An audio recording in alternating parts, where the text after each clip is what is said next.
Ni katika misitu mikubwa yenye miti mirefu na yenye kivuli kizito ndipo aliishi Kunguru mfalme, ndege mwenye akili nyingi, moyo wa ushujaa na sauti iliyowatia hofu hata maadui zake. Huyu Kunguru hakuwa tu mfalme wa Kunguru, bali alikuwa anaheshimiwa na ndege wengine kama bata, mwewe, kasuku na ndege wengine wengi. Hiyo yote ni kutokana na busara zake. Kunguru aliongoza maelfu ya kunguru kwenye jamii yake, kwenye sherehe tofauti tofauti, lakini pia kuendelea kudumisha amani pamoja na mshikamano katika jamii nzima. Lakini pia pamoja na yote alitumika kuwashauri ndege wengine wote, kwa maana ya wafalme wa ndege hao katika misitu yao, kwa sababu ya busara ambazo alikuwa nazo. Kunguru mfalme alipendwa sana na wengi, alipendwa sana na jamii tofauti ya ndege. Hiyo yote ni kutokana na busara pamoja na upendo aliokuwa nao kwa ndege wengine. Kunguru mfalme aliwashauri ndege wengine kwamba pamoja na kwamba ndege wengine ndiyo kitoweo chetu, lakini mimi nashauri kwamba tuendelee kutumia wadudu kama chakula pendwa pamoja na matunda. Ndege wengine pamoja na kunguru wenzake walipiga makofi mengi sana kwamba huyu ndiye yule mfalme ambaye anapenda kudumisha umoja baina ya ndege wengine wote. Na wao ndio waliopendekeza kwamba awe hata mfalme wa ndege wengine wote, si tu kwa kunguru. Lakini kitendo hichi ndicho ambacho kilisababisha kuwepo na utofauti kati ya ndege ambaye ni mkubwa na yeye ana falme yake, ndege ambaye ni hatari sana, ndege aina ya tai, ndege ambaye yeye alikuwa anataka kula ndege wengine, yani jamii nyingine ya ndege. Yeye ana mabavu makubwa, yeye ndiye alikuwa akitaka kutawala ndege jamii nyingine yote na kutaka kujimilikisha na kuwa mfalme, na wengine alitaka kuwa wawe watumwa, yani wamtafutie chakula. Ndege aina ya tai alileta vurugu, alitawala tai wengine kwa mabavu, lakini pia alionyesha kuwa anataka ugomvi na uadui baina ya ndege wengine.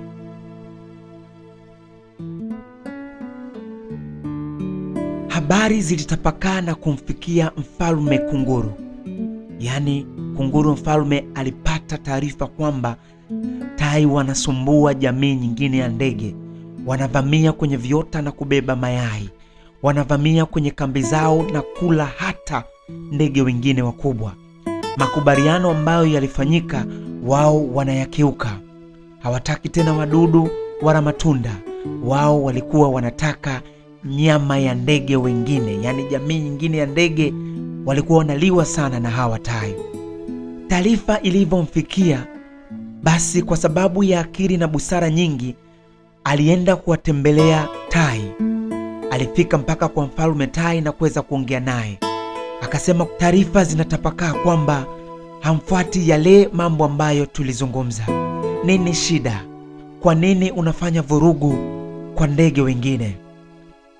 Tai alisema kwamba yeye hafanyi hivyo, bali anasingiziwa kwa sababu yeye ni mkubwa pia. Lakini pia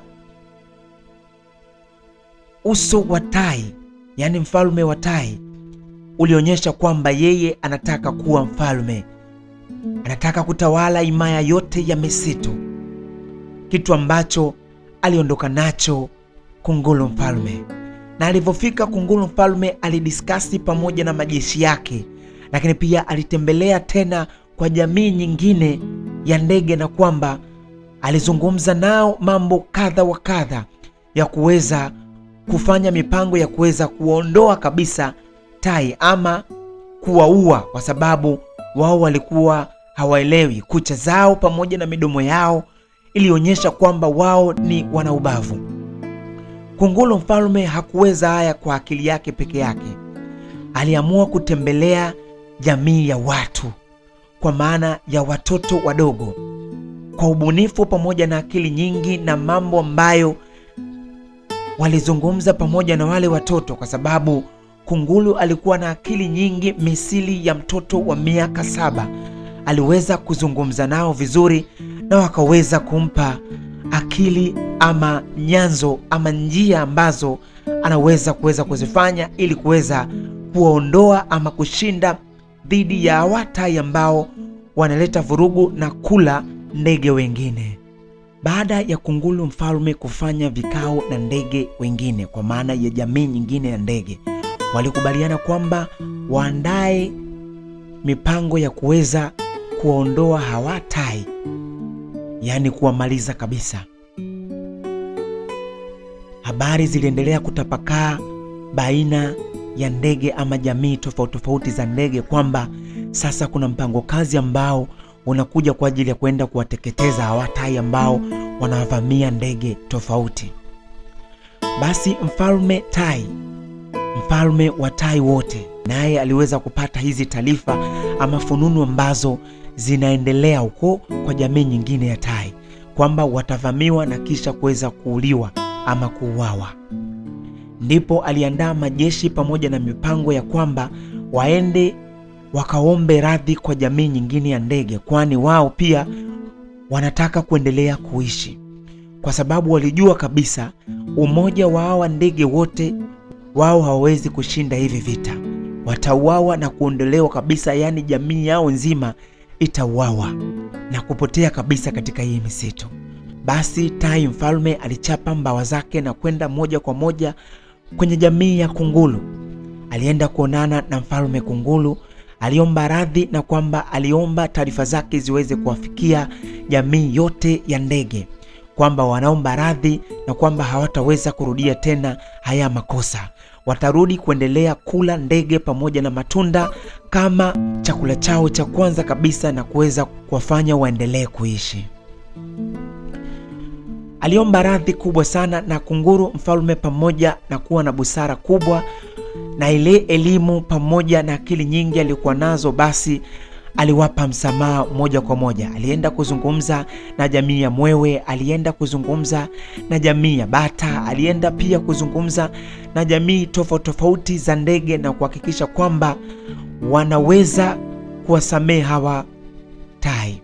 Na wote walikubaliana kwamba kosa la kwanza si kosa, wakirudia kosa hawa tai basi litakuwa kosa kubwa sana. Wote kwa pamoja waliweza kuwasamehe. Basi waliendelea kuishi kwa furaha kama ndege, lakini pia waliendelea kufanya mikutano tofauti kama ndege. Miaka kadha wa kadha ikapita, karne na karne zikapita.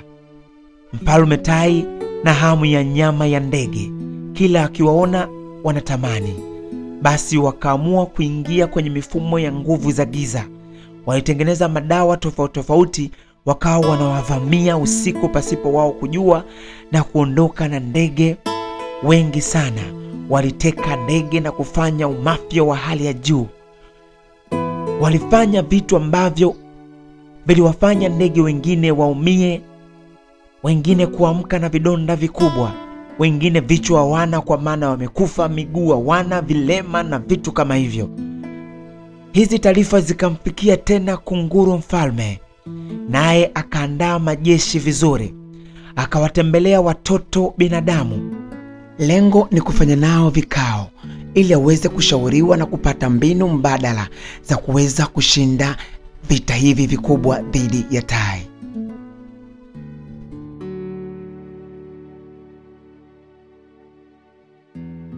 Tishio la kwanza la hatari ambao tai walifanya ni siku moja tai hatari kutoka milima ya mbali walivamia misitu. Walikuwa ni wakubwa wenye nguvu na walikuwa wanatumia nguvu za giza kuweza kuwadhibiti ndege wengine.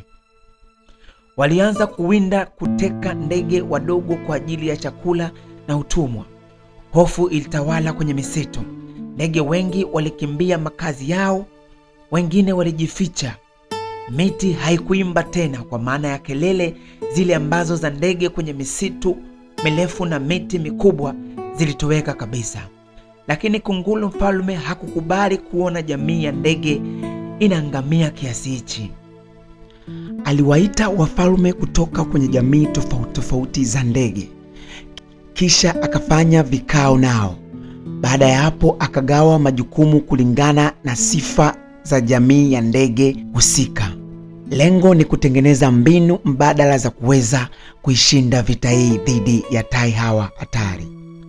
Alikusanya ndege wote, bata walileta habari kutoka kwenye mabwawa yao, mwewe walipaa juu kuona maadui wakitokea, kasuku nao kupitia midomo yao mikali walitangaza mikutano ya siri. Lengo kubwa ilikuwa ni kuhakikisha wanafanya mpango kazi ili waweze kuwadhibiti hawa tai ambao sasa wanatumia nguvu za giza. Kunguru nao waliandaa mikutano tofauti wakiongozwa na kunguru mfalme. Waliandaa mikutano pamoja na silaha tofauti tofauti kwa kutumia akili pamoja na ushauri kutoka kwa binadamu. Walitengeneza silaha nyingi sana ambazo ni za kuwadhibiti hawa tai. Basi kwa heshima na mbinu ambazo watoto wadogo waliweza kumpa, kunguru mfalme aliweza kutengeneza majeshi tofauti tofauti kutoka kwenye ndege tofauti tofauti, kwa maana ya jamii tofauti ya ndege. Alitengeneza mitego ya matawi na miiba dhidi ya tai, mbinu za ujanja kama kujifanya mgonjwa ili awavute maadui kwenye mitego. Yani aliwaambia jamii tofauti tofauti wajifanye wagonjwa, ya kwamba tai ataweza kuwafikia na kutaka kuwabeba kwa kucha zao. Ndipo ambapo ile mitego ambayo wameitega pamoja na akili ambayo wameweza kuwapatia ndege wengine, basi wataweza kushinda na kuweza kumwadhibu ama kumvunja kiurahisi. Ujasusi wa mwewe nao uliweza kutumia ujumbe kutoka kwa kasuku ambao wanaweza kuongea vizuri na kuweza kutoa taarifa. Basi ilikuwa ndo nyanzo ya mawasiliano baina ya jamii tofauti za ndege. Vita ilikuwa si rahisi. Walipambana dhidi ya hawa tai ambao walikuwa wanatumia nguvu za giza. Walitumia akili nyingi na kujifanya wagonjwa. Taarifa ziliweza kutapakaa, mbinu tofauti tofauti kutoka kwa majeshi makubwa ya kasuku. Walishirikiana kwa hali na uvumba. Walihakikisha kwamba usiku hawalali ili waweze kushinda vita hii ambayo wamekuwa wakipambana ama wamekuwa wakiteswa nayo kwa muda mrefu. Waliongozwa na akili kubwa kutoka kwa kunguru mfalme, ambaye yeye alikuwa muda wote anahakikisha kwamba anatumia zile mbinu ambazo alishowaelekeza wale jamii tofauti ya ndege kwamba wazifanye ili waweze kushinda vita hii. Vita vilipigwa sana kwenye anga pamoja na ardhini, ndani ya misitu minene. Mashambulizi ambayo ndege tofauti waliyafanya dhidi ya tai yalikuwa ni mashambulizi ya kushtukiza pamoja na mashambulizi ya ubabe, mashambulizi ambayo yalitumia akili kubwa sana. Waliongozwa na wafalme wao wenyewe, yani jamii tofauti ya ndege ilikuwa pia na viongozi wao ambao walikuwa ni wafalme wa jamii zao. Nao walikuwa kifua mbele kwa ajili ya kuweza kuzichapa dhidi ya tai. Lakini pia wafalme wao waliongozwa na akili kubwa kutoka kwa kunguru mfalme, ambaye alionyesha uhodari wa hali ya juu, na hatimaye wakaweza kuwapoteza kabisa tai pamoja na mfalme wao, wakawaua wote na hatimaye kushinda vita vikubwa. Na mara baada ya ushindi mkubwa ambao walishinda wakiongozwa na kunguru mfalme, furaha, ndelemo na vifijo, nyuso za furaha, upendo na umoja ambao walikuwa nao siku ya ushindi, basi kukaa na tafrija kubwa sana. Waliandaa sherehe kubwa sana, vyakula vilikuwa vingi sana, matunda pamoja na wadudu walikuwa wa kutosha. Sherehe ilikuwa na michezo tofauti tofauti, ngoma tofauti tofauti kutoka kwenye jamii tofauti tofauti za ndege. Baada ya hapo basi wafalme kutoka kwenye jamii tofauti za ndege waliweza kukubaliana na kuweza kumteua kunguru mfalme kuwa mfalme wa jamii zote za ndege, yani mfalme mkuu ama kiongozi mkuu. Walimvisha mataji tofauti tofauti, ikiwemo kile kitaji cha mfalme basi aliahidi kuongoza kwa upendo na umoja bila kuwa na ubaguzi aina yoyote. Kunguru ndiye ndege ambaye ana akili kama mtoto wa miaka 7. Ndivyo ilivyo hadi hivi leo. Waliishi kwa upendo na ndivyo ilivyo hadi hii leo. Kunguru ana akili sana kama mtoto wa umri wa miaka 7. Na huu ndio mwisho wa simulizi yetu. Kwa simulizi nzuri kama hizi, hakikisha una subscribe kwenye channel yetu ili uwe wa kwanza kupata matukio yote, recap tofauti za movie pamoja na simulizi kama hizi kila siku. Asante.